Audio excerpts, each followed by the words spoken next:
Being handsome, being driven, and being muscled are prime examples of masculinity. Therefore, masculinity is qualities and attributes regarded as characteristics of men. Research indicates that some behaviors considered masculine are biologically influenced, and to what extent masculinity is biologically and socially influenced is subject to debate. I saw this article on Instagram and I would like to share my opinion on it, but before that, these are some of the things I read, and let's quickly get to it, and then we'll come back and I will continue with this.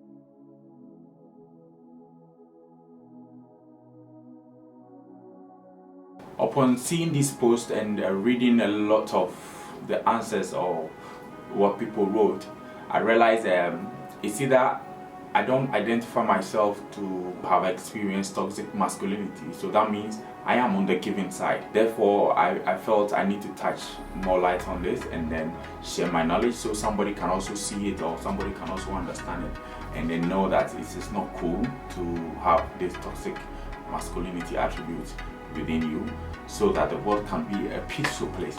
I find it very, very touching that most people will do a lot of things if toxic masculinity was not in existence.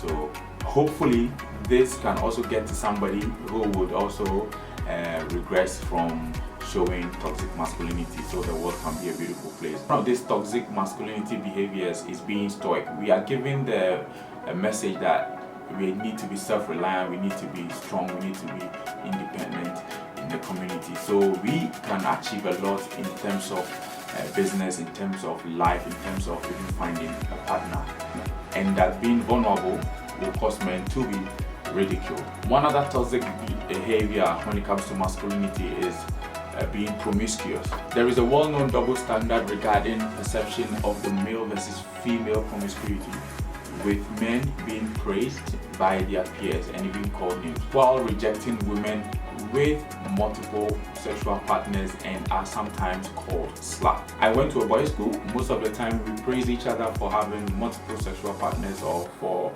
nailing that lady, which is very bad, but because of the toxic behavior we have, or the toxic masculinity in us, we find that to be okay. But when a lady does it, we call the lady a slut.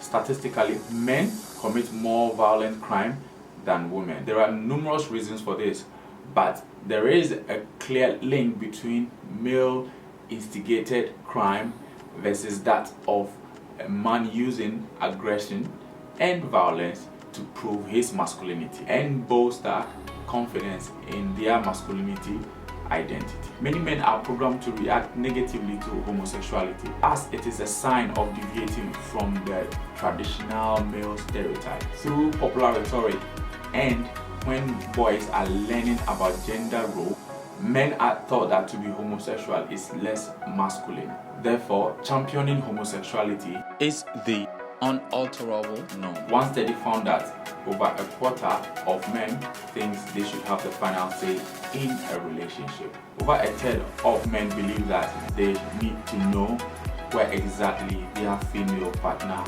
was at all times. Therefore, this brings me to the point of being dominant, to be preoccupied with power and dominance to the extent of causing harm to others, such as verbal, physical, and online bullying. Sexual aggression towards women.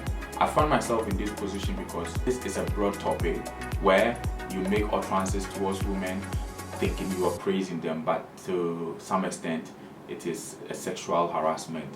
So I find myself in this category because I make utterances like that, which is not acceptable when it comes to women. This, I identify myself as being one of my toxic masculinity. If you find yourself making sexist jokes, if you find yourself making sexual comment, trust me, you fall under this category, having a sexual aggression towards women, and it's a toxic masculinity that needs to be stopped. Another interesting point is not showing emotion as a man, which I also identify myself, because sometimes I don't find myself in a position of expressing my emotion, but sometimes I do. So maybe you find yourself in this position as well. It's okay to express your emotions. If you are against your fellow men being feminist ally, trust me, you are prescribed to be having toxic masculinity. It is unsurprising that the overly masculine will reject men who identify as feminist allies. If you find yourself not engaging in household chores or caregiving, trust me, it's a sign of toxic masculinity which you need to pay attention to, because equality cuts across everywhere. You should be able to cook, you should be able to take care of the child or the home, you should be able to do household chores also, because there is no definitive chores for any gender when it comes to a household. It's either you do it or a lady does it.